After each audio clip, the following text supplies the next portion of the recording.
Les raisons de la colère, vous savez, ma colère, elle est, je dirais pas rentrée parce qu'on la connaît bien, ma colère.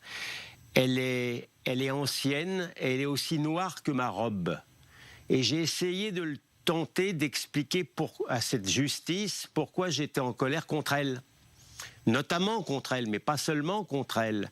Alors les juges, en face desquels je m'exprimais, ne devaient pas mal le prendre, et j'espère qu'ils l'ont pas mal pris, parce qu'ils n'étaient pas directement responsables.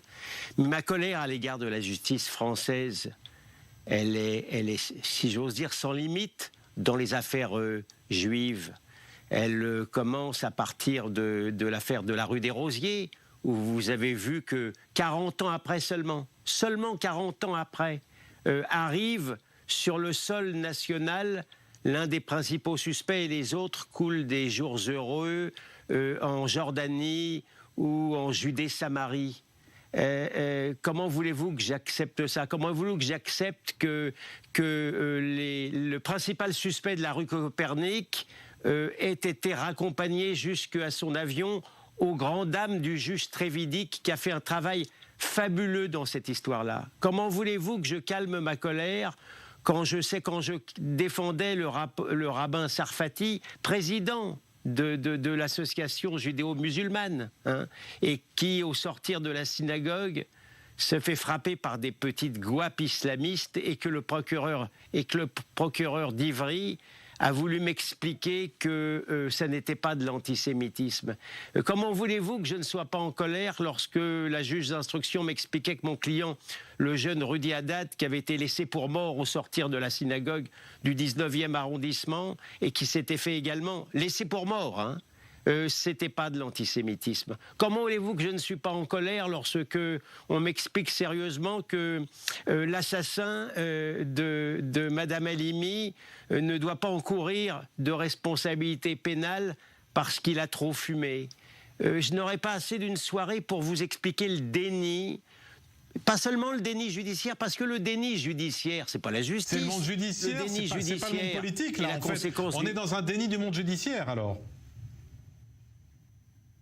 On est dans un déni intellectuel qui date de au moins 30 ans et qui fait qu'en face de l'antisémitisme islamique, pas un autre, mais l'autre, il n'existe pratiquement plus. Le vrai, le seul, c'est l'antisémitisme islamique, l'antisémitisme de l'extrême gauche. C'est ainsi, on ne veut pas le voir.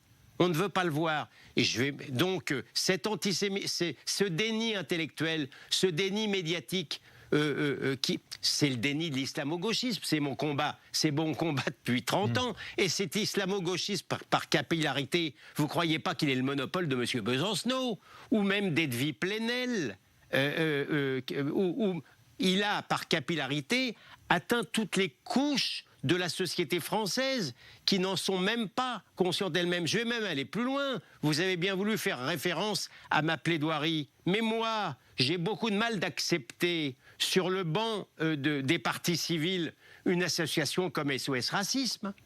Une association qui a encore 10 ans ou 15 ans considérait que quand on parlait d'islamisme, c'est tout juste si on n'était pas raciste. J'ai du mal. Tout ça pour vous dire que le mal, le déni, il est très profond. Il n'atteint pas seulement que les seuls antisémites islamistes pernicieux. Le déni...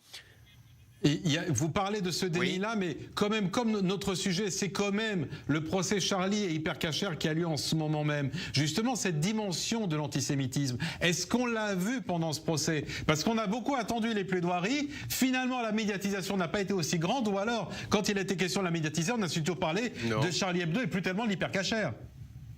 Et donc de la dimension antisémite. C'est vrai, j'en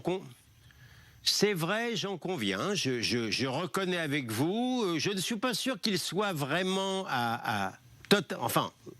malheureusement, vous avez un peu raison, Benjamin. C'est-à-dire que il est sûr que l'affaire Charlie Hebdo, on la considère quelque part comme plus emblématique, plus grave, mais je suis pas dans la concurrence victimaire, hein, parce que moi, le combat de Charlie Hebdo, pardon, quand je vois le témoin formidable Nicolino expliquer au juge que c'est Edwy Plenel, notamment, qui a préparé le terrain au pire, c'est mon combat aussi. Donc Charlie, c'est mon combat aussi, mais c'est vrai que d'une certaine manière, je constate que Charlie Hebdo a un peu masqué l'hypercachère. Vous avez raison.